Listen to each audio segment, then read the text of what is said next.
Yeah, I think people are asleep on what Meek Mill has done. Like, I think Meek has turned a very terrible situation and almost turned it into a positive, right? I think Meek Mill, he was in a hole. Like, his back was against the wall. Remember 2 summers ago, Meek was the blunt of every joke. I used to make videos, right? And I would lowercase MEEK MI, and then I would capitalize the LLLLLL just to hand him more L's.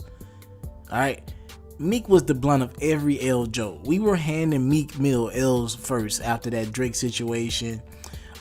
He just became the brunt of all jokes. Like, when Back to Back dropped, like, he became the poster boy for shout out all the boss chicks, wife and niggas. Like, it was what it was. And I really think people sleep on what Meek is as a musician. I think he's turned a bad situation and made it a positive.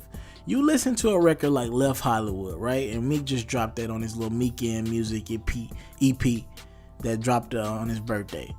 You listen to a track like Left Hollywood, and it kind of is like he's taken Nicki Minaj and Drake, 2 people that he's had the most chemistry in music with, for good or for bad, right? In a relationship with Nicki and a beef battle with Drake, technically, and that Drake beef battle has kind of formed Meek's career.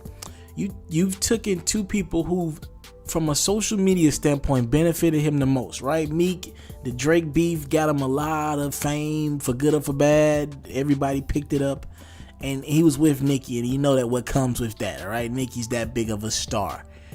So you look at where Meek Mill is at socially, he was heading in that pop world. He was right there on the cusp. Like, a lot of people argue that Meek turned over pop with the All Eyes on You record, and he was right there. And you hear a record like Left Hollywood, it's not that he just left Hollywood. It's what he left alone when he left Hollywood that I think means Meek Mill is on the right verge of something, right? Meek Mill, when he's saying he left Hollywood, you gotta really listen to the record. He's not just saying I left Hollywood, I left my crib there.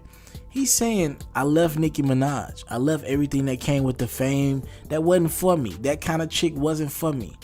I left beefing with rappers like Drake. I left even caring about who's the top MC. I left all that alone.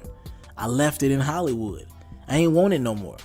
So the fact that Meek has turned the biggest negative, and everybody was counting him out, self-included, man, was counting Meek Mill out. The fact that he turned one of the biggest L's in hip-hop history into some sort of, I ain't gonna call it just a positive, and I ain't gonna call it a dub, but Meek has kind of respected where he's at 30 years old, kind of entered, and it seems like he's starting to feel a little more comfortable in his own skin. And Meek is turning what could have been one of the worst letdowns in a career that had so much promise, and he's slowly starting to pick up the pieces. He's got this tour coming up with Gotti and the Trap tour. I like what Meek's doing. It's like he's slowly starting to pick up the pieces and get comfortable to who he was before he really hit the fame 2015. And I like the lane that he in. Subscribe to my channel for more content like this. I'm out. If you're looking to book me for an interview, video, or by phone, if you're looking to have your music or your skill featured on my daily podcast, if you're looking to book me for a speaking engagement to help motivate some kids, if you're looking to have me rock some of your clothing to help promote your brand, make sure you hit me up at booking@mrtelefaro.com. Again, that's booking@mrtelefaro.com.